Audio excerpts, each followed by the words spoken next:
ولا تريك ذا يشتغل بإيش؟ بالكيروسين. ثم تطور الآن لمبات تشتغل بإيش؟ ها؟ بالحرارة الشمس. ما عندكم بالأشعة الشمسية؟ بل حتى على وضع جسمك. أنا مرة دعيت في الإمارات وش اسمه مهرجان الشيخ حامد بن راشد، وسكروني فندق فخم، ودخلت أدور مفاتيح لمبات ما لقيت. ليش؟ أنا أناظر منورة كل الغرفة، سويت كبير لي أنا خاذني جناح، أثر على إن دخلت كرب مرة دورة مياه إيش؟ ولعت اللمبات، وإن طلعت طفت. المشكلة والمصيبة والطامة الكبرى يوم جيت أنام في الليل، دخلت غرفة النوم إيش؟ ولعت.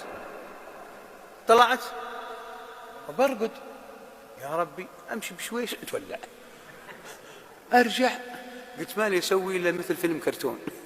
تخبرون فيلم كرتون اللي كنا